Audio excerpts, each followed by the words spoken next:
Thanksgiving essentials are out of stock, CNN story. During the first week of November, whole bird, frozen, fixed weight turkey were in stock at a rate of 64% on average across national retailers.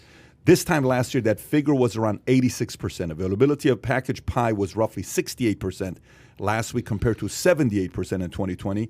Liquid gravy with an in-stock rate of 73% is down 12% compared to last year. And cranberry sauce with availability of 79% is down from 89% same time last year. Retailers typically like to have around 95% in-stock rate overall. This year, stores aren't anywhere close to that. A number of factors are contributing to Thanksgiving staples disappearing from store shelves, including supply chain ruptures and an unexpected spike in demand. Danielle, why is this happening? Well, people, look, the media has been going nuts with this. So everybody's saying, buy early, buy now, buy now. So everybody's shopping for Thanksgiving early. So you can't stock the way you did in prior Thanksgivings if you're a big supermarket chain, if people are not going to buy all the way into next week, if they're freaking out and buying and hoarding in advance. I mean, I'm going to have to make my own gravy this year, which is fabulous.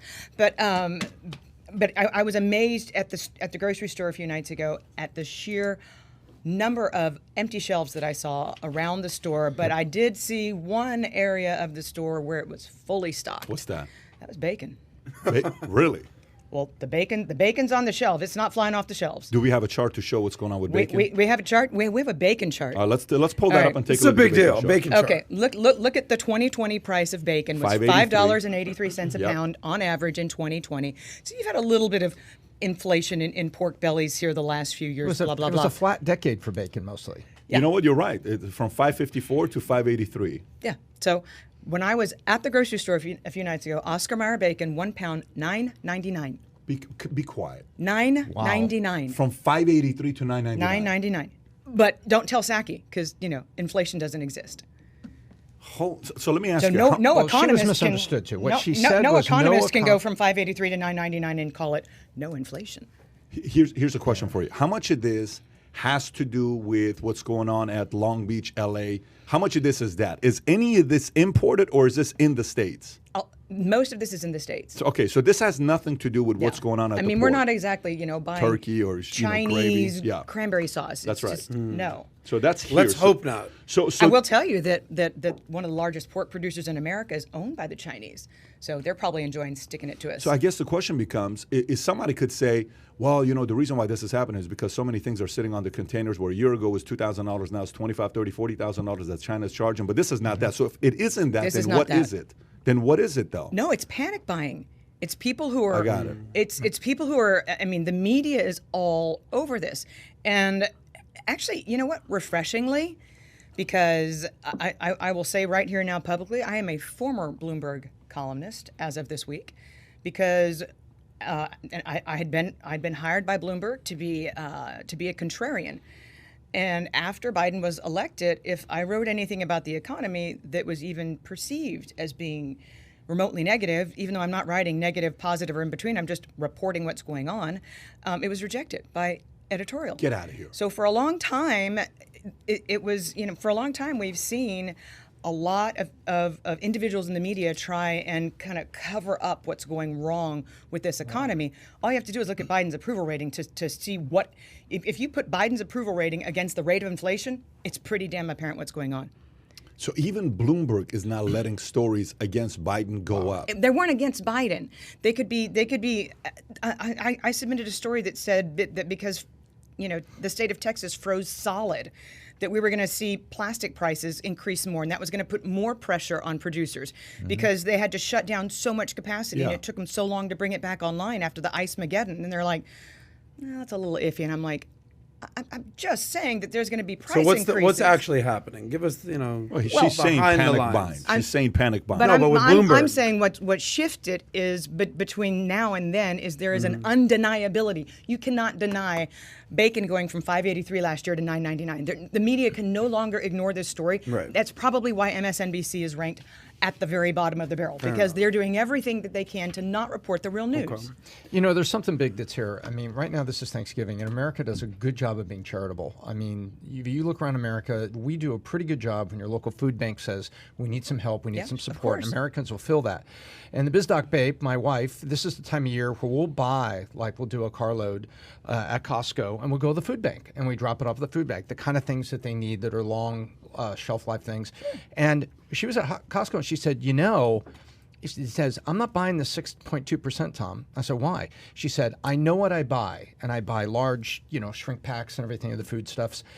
And I just paid $440 for this food bank run, and it was normally, you know, $360, $365. She said, that's not 6.5%.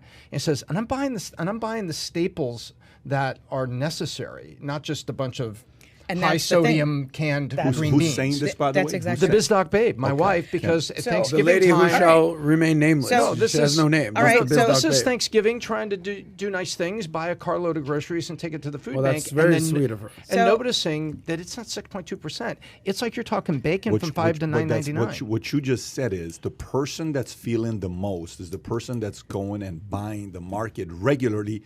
And when you get in a routine of what you buy, you know what you're buying. It's not like your buying routine changes dramatically. Bingo. Week to week to week, year to year to year, unless if you're having a new baby or newborn, which you guys haven't had that. So it's been a very steady, same lifestyle.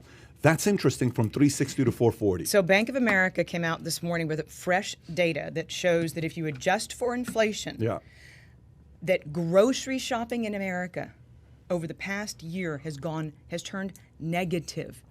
The amount of groceries that Americans are buying, Consumption, I mean. consumption itself, when you adjust it for inflation, has turned negative year over year. What does that mean exactly? That means that they're buying less. They're buying less. That's simple. Just people buying But less. here's the thing. You know, the whole thought about the other day I sent something on Twitter about the fact that gas prices are going higher. Inflation is this, inflation is that. I retweeted that. Yeah, I know you did. But somebody from Canada commented and said, well, that's because you guys consume too much. You need to consume less. Here in Canada, we don't consume as much as you guys consume. You guys need to be more minimalist, right? So that's what he's saying. But you hear a lot of politicians today also going behind that message, that rhetoric saying that Americans need to consume less. It's not healthy to do this. It's not healthy to do that. So my question would be, how much of this is planned? How much of this is a side effect of something they did? And how much of it is accidental? A lot of it is too much stimulus.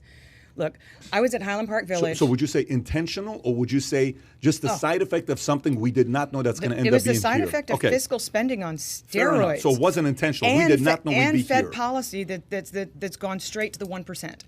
So I was at Highland Park Village last week, the hoity-toityest little place to shop. I was going there because I was going to get one thing on sale at my little store that still actually remains there, even though it's not Chanel. Sprinkles cupcakes? I think Sprinkles is gone. Sorry, BizDoc. A lot of the lowest end stores have gone because the rich have gotten so much richer. There were lines around Fendi, there were lines around Dior, there were lines around Chanel, there were lines around Hermes. The Rolex store opened the day before, sold out in one day. Yeah. Lines around the Rolex store, even though they had no merchandise, they were just going in to try and order a Rolex.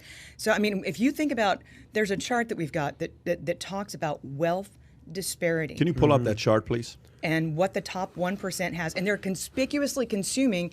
And then you've got some Canadians saying that we should drive less, when if you're the average working Joe, you have to live out in the exurbs and commute way in if you're going to be a busboy in the middle of the city. No question. You can't afford rent unless you're way the hell out there. So you have to consume more gas just to get to work, and used car prices are up, by the way, 30%, more than that year over year. So if you enjoyed this little short segment from the podcast that we did, here's another short segment to watch. Or if you want to see the entire podcast, click over here. Take care, everybody. Bye-bye.